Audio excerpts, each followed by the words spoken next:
Hello and welcome to Finals Focus, brought to you by Sharp EIT Soultions. Sarah Ollie back with Alastair Clarkson and Matthew Lloyd. And guys, we are down to 6 when it comes to this year's Premiership race. Carlton and the Western Bulldogs, they've been sent packing. So let's have a look at how it is shaking out the Swans and the Cats through to home prelims. Yet again, it leaves two mouthwatering clashes for us to dissect today. The first at Adelaide Oval between Port Adelaide and the Hawks. And then it's over to NG Stadium for the Giants and Brisbane Lions. But Matthew Lloyd, let's begin at Adelaide Oval. Port Adelaide, they're coming off that horror performance against the Cats and coming up against a side that was undaunted at the MCG in front of 98,000 in Hawthorn. Yeah, Hawthorn have outstanding small forwards, and that's what Geelong had last weekend. And we want to look at Port Adelaide's struggles against small forwards, and that was last week. It started Lockie Jones early. Just if you're going to commit, you've got to commit hard and come over the top. If you want to let Tyson Stengel out the back of you, you're in serious trouble. This is Brian Myers also that slips out the back there, but there's no touch on him. So.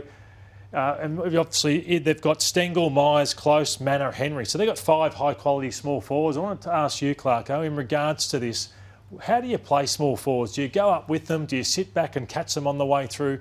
What's the challenge of a coach when you've got so many high-quality small forwards like that?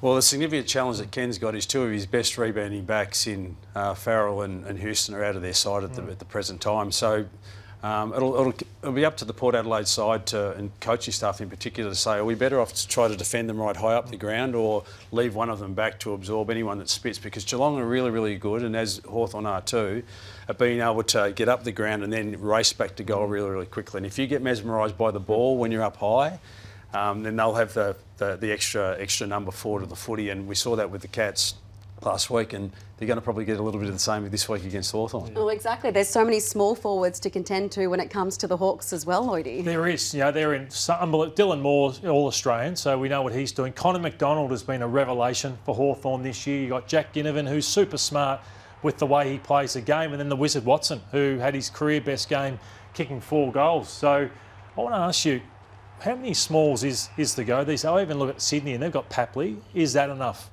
But the strong teams have a lot of small forwards, Daniels and these types as well, Toby Green. Well, I go back to my time at Hawthorn. I had Rioli, Piopolo and Bruce. And Punky Bruce is playing his 300th game this week, so that's really exciting for he and the club. But, especially when they're having impact like these guys are having, you need as many as you can get, really. And they've been able to play 2 guys a little bit higher, like Moore and McDonald, and probably Ginnivan and Watson stay back a little bit more, but the effect of those guys has been profound throughout the second half of the year in particular, but last week was just extraordinary. There's been so much dialogue around Jason Horne-Francis and where he starts. He was starting on the bench. Clarko, is this a storm in the teacup? Like, how much does it matter from a coach's perspective where a player, and you know Jason very well, where he starts on the ground? Yeah, we don't know what's going on in the inner sanctum of the footy club and the reasons why. I mean, you've got usually 6 or 8 guys that can play through the middle of the ground. At any point in time, one of those guys is on the bench. So it could have just been at the start of the game that it was Jason's turn to start on the bench. But in such a big game, I would have had him on the ground. And then in the second quarter, he was on the bench again at the start of that quarter. So he's one of the guys. We spoke last week on this show, power and speed, and he's a different type of player than Butters and Rosie. But have his impact in the first part of the game, I thought was really, really important. But would you be starting him on the ground this week? Well, I'd be really surprised if he didn't start on the. He's such an impactful player. Yeah. We even saw when he came onto the ground last week and went forward and kicked that goal out of the goal square, just how powerful he is and how he can play multi positions. Both forward and in the midfield, and to have a guy that's capable of turning games like that. And sort of allow Dangerfield and Atkins and these guys to get on top in the middle of the ground early in the game last week. I'd be really surprised if he didn't start this week. And speaking of players that are capable, Lloydie, of just turning a game on its head, James Sicily. Yeah, in the past 7 weeks, Sarah, the Hawks have averaged 20 more entries than their opposition. So they're only conceding 42 entries, yet the Hawks are getting 62 entries. So James Sicily and Scrimshaw have been unbelievable behind the ball. They now lose Sam Frost, which is a huge loss. Do they bring in a tall, or do they go a small like a Jath to come into the side? But can you talk us through what makes them so good defensively? Because they've been ranked 1 for a period of time now. Well, what's been a little bit unusual in the second half of the year in particular is Sicily has been more prepared to play on the smaller type of opposition forwards rather than the talls. He's capable, very, very capable of doing both. So what transpires with Frost going out of the side is still uncertain. That'll be up to Sam to work out who they bring into the side. But he could play both. But where he's become really, really effective is actually dropping off some of those high half forwards, which he's so impactful when he gets the footy. It's a little bit the reason why Port Adelaide are battling a little bit without Houston. It's not just that they can come in and intercept the footy, but then what they do with the ball, their decision, the execution of their kick is just so powerful. Sicily is one of the best in the game at it. Houston, all Australian as well. So Port Adelaide haven't got that guy this week, and Hawthorn have, and nearly just on that alone could be pivotal to the outcome of the game. And it's going to be tough for Port Adelaide and tough for Ken Hinkley again, because he's lost his last 4 finals and now Ken is staring down the barrel of a second straight sets exit Clarko.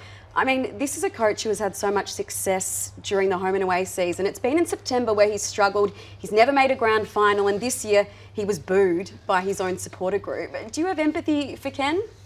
Oh, enormously so, because it was only 6 or 8 weeks ago that they absolutely walloped the Sydney Swans, and he was the toast of the town, and rightly so. He's been a great coach for a long, long period of time, and I think we forget just how difficult it is to win grand finals, and he's been up there and challenged significantly. And the other thing of significance is just how difficult it is to coach in a 2-team town. The pressure that was on Choco through 01, 02, 03, they eventually saluted in 04.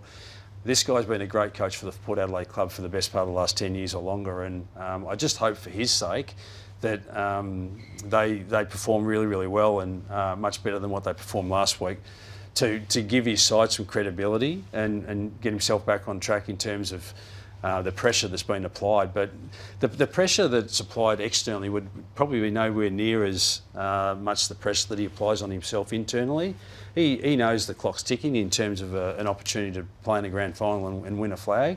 So I'm sure he's applying that pressure to himself, because they want to win. They're in the game. They've been second on the ladder for a reason. They played some really, really outstanding footy throughout the course of the year, and it'll be really interesting to see how they go on Saturday. Clarko, Jack Ginnivan, we love personalities in the game. I had no issues with him. He can go out before a game, have a meal. I think that was too much. But the tweet I didn't like personally, because I just think, what has he got to gain? What has the team got to gain by this? If you were coaching Jack Ginnivan, how would you feel about that? Well, it's tough. There's flamboyant characters in the game all the time, and it seems to like he's one of those. And Hawthorn historically have always had a guy like Dipper or Dermott, and these type of guys that they actually galvanise the team, strangely enough, and it can create this us against the world type of phenomenon. And I feel like that's what it's like with these guys. They're doing some things that are a little bit unconventional. The Hawk supporters love it. The opposition supporters don't like it so much, but it can actually galvanise the group. And as long as it's worked out within the walls of the footy club and their leadership and that sort of stuff's okay with it, then I think that's fine. We've had instances in my time both at Hawthorn and in North Melbourne where same sort of thing, that flamboyant. You want to celebrate that diversity, which is a great thing about our game, but at the same time, there's this concept of team too. So as long as it's within the parameters of what the internals of your club are controlling, then I think it's okay. But once again, you want to hope that it galvanises the group. Well, Jack says, see you in 14 days. Do you agree with him? Will it be Hawthorn or Port Adelaide? Well, I think Hawthorn are going to win. I just see the power of their midfield. Newcombe was terrific last week. The power of Sicily and co down back. Frost will be a loss for them, but I think they can cover that. And the power of the way they're moving the footy and their small forwards. I find it really difficult to see, particularly Port without Houston and Farrell, how they're going to rebel some of those forward thrusts of Hawthorn. So I hope it's a great contest Friday night. Big stage, but I think Hawthorn are my favourite. Well, he's a believer. Are you a believer in the Hawks, Lloydie? I am too, yeah. I think Port have issues in defence. They have issues in attack, so I think Hawthorn will be too strong. So let's turn our attention to Saturday's match at NG Stadium. It's the Giants meeting the Brisbane Lions. The Lions coming off that electric first half against Carlton. The Giants going down, Lloydie, by just 6 points, but they lose no friends because for 3 quarters they were the better team against the Swans. They were my premiership favourites at 3/4 time. That's how well they were playing. They gave the Swans no room to breathe whatsoever, but for whatever reason, that last quarter, the time and space that Sydney got, well, they dominated clearance, they dominated stoppage. Chad Warner alone had 7 clearances, and they just started to get run like this, which happened, which they didn't get for 3 quarters, Clarko, and the momentum just went away from 6 goals to 2 the Swans' way in the last quarter. So I just want to ask you about momentum, because the Giants often have it and lose it. Brisbane Lions are a team that has it and loses it a lot. So can you stop it? Well, very, very difficult. Yeah. The best way to do it is to get your hands on the footy yourself and then try to use it as best you can with uncontested marks, try to take the fizz out of the game a little bit. But in round 22, I think the first 6 games of round 22, the team that was in front at 3/4 time lost the game. Yeah. Unfortunately, North was one of those sides, but very, very, very, very difficult to stop momentum. Particularly nowadays, you can't put guys behind the ball, especially from a centre bounce. It's very, very difficult. Crowd noise gets involved in it. We saw that on the weekend's games as well, and the stand rule as well. Yeah, the stand rule makes it very, very difficult to be able to slow teams down. So a whole heap of factors makes it really, really exciting for fans. It's a nightmare for coaches and players because it's very, very difficult. But as I said, you have to get your hands on the footy, and if you can't, then you're going to be in all sorts of trouble. Now, one player who wasn't there, the Giants would have loved him to be there, was Toby Bedford. We expect him to play this weekend. I guess it's just a question of where he goes to. Yeah, Dane Zorko, what a player he's been. He most likely wins his 6th best and fairest this year, and it's the way he's using the footy. So super smart, the way he reads the play, but it's his disposal. So he often doesn't take the easy one. He'll get a piercing kick down the middle, which just opens up the play. So what I wanted to ask you, Clarko, is when you're assessing Brisbane or any team, do you go after the inside midfielder in a Lachie Neale, or do you go after the devastating player off half-back? Like, what's your focus when you look at teams? Well, if you can afford to do it, because it does muck up the structure of your side when we go and tag too many players. But if you can afford to take both of them out, you probably would, because they're special players. Zorko, as you said, won so many best and fairest, and Neale is dual Brownlow medalist and maybe in line to win a 3rd. So they're extraordinary players. If GWS don't want to muck around their structure too much, they'll probably just go with one, but they could give some consideration trying to take them both out, or at least have someone that's ready to go to Neale. But Zorko's the guy for me, and I think we saw that in the Carlton game last week, where he was so impactful in the first part of the game, and then after half-time I think Carlton put Ollie Hollins on him to just try and quell his influence, and it quietened him a little bit, not totally, but quietened him enough to not to have the same impact in the second half. And the Giants do have Peatling as well, don't they? So they've got 2 options to shut down both if they need it. We mentioned Zorko there. He's ageing like a fine wine at 35 to 10. Gary Ayres votes last week, also an All-Australian Blazer. A player who's 9 years his junior is Cam Rayner, and I guess it's always a curious case of Cam Rayner, isn't it? Because we know this #1 pick, he has prodigious talent. He just doesn't show it consistently enough yet, Lloydie. No, he doesn't. But can he be the player of the final series? He's a wonderful player, but as I said, he lacks consistency. He was dominant. He's a player that doesn't have to have 20 disposals. He doesn't need to do that, because if he has 15, 16, they're better than someone else's 30. But it's just about finding the consistency, and I've seen it with so many players over the years where they're a good forward. They're a good forward. Gary Ablett Jr. was a good forward. Stevie Johnson was a good forward, but they go in and take their game to another level. Jake Stringer, though, has been a forward who can never really go in and be a midfielder, Clarko. So we're going to get his stats up shortly. Cam Rayner, where he did the first final last year, then went missing in a prelim and a grand final. So what's the key to consistency for a player like that? Well, it's really, really difficult. The small to medium forward in the game is the most difficult position, in my view, to be able to play on a consistent basis. And we saw that last year in his finals. Really good in the first final and not so good in the next 2. But it's really, really difficult to have consistency in that position. And sometimes what you need is another position to be able to go to. They've tried Rayner in the middle of the ground. Some of these other guys like Heaney and Petrarca, these sorts of guys can go midfield, forward, but some actually battle to do that. They've tried Rayner in the middle of the ground and with some effect, but he's yet to consolidate that spot in the middle of the ground. Asurioli was a little bit the same early in his career, but then you got the opportunity to play more midfield. And then when things weren't going so well for him in the forward line, he could go into the midfield just for a pinch hit.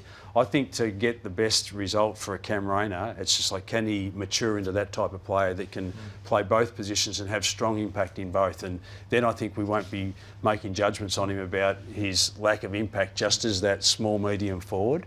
He'll have impact right throughout the game, in every game that he plays. And he's actually 11 years Zorko's junior. So apologies there, Cam. I've done you dirty indeed. Only 24 at the moment, still a spring chicken. Lloyd Whitfield, Clarko, he is such a damaging player, a 2nd All-Australian Blazer this year. How do they curtail his influence?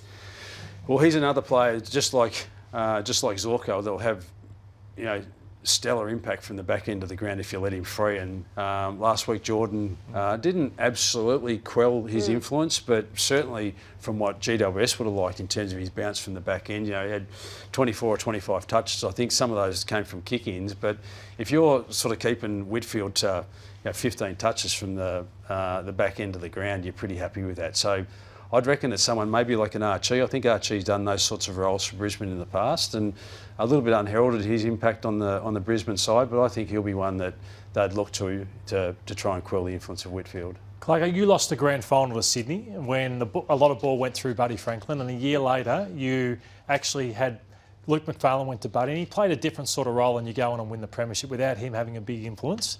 I look at Jesse Hogan and think, are they too reliant, and does too much ball go through him?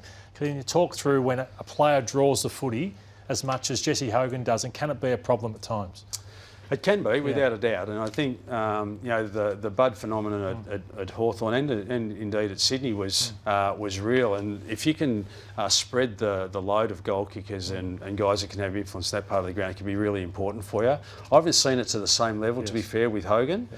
But if it is a problem that GWS can't find the right avenues because they're going to him too many times, then they need to find another avenue. You know, Cadman pops up. I think he kicked 3 last week, and still has an influence on the game. You know, Daniel was really well held last week by Cunningham. It was a stellar move by the Sydney coaching staff, and a great job by Cunningham. You know, he's really important to their supply and popping in and kicking a couple of goals. So the spread of GWS's goal kickers is really important to them, and they're just nullified a little bit in that space, but I haven't seen it to the level yet to worry about it with Hogan, but it might be something that I need to address. A quick tip, Giants or the Lions?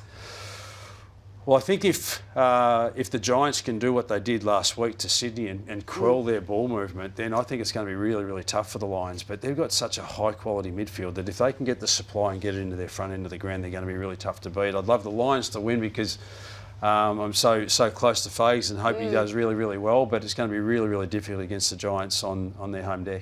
Wouldn't surprise me if the Giants meet the Swans again on grand final day. So, yeah, I think the Giants win this one against the Lions. Oh, the league would love that too. That'd be a great result. And, of course, it is competition time. So if you want to get your hands on 2 tickets to the grand final, as well as 2 seats at the AFL Grand Final Eve luncheon, head to www.sharpeit.com.au/AFL, as they say.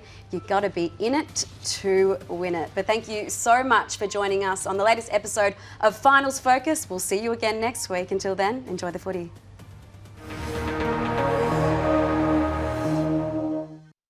Join me, Cal Toomey, and me, Riley Beveridge, every Wednesday on Gettable, the definitive source of everything you need to know for player movement, trade, free agency, draft and contracts. Watch Gettable every Wednesday or catch it as a podcast wherever you listen.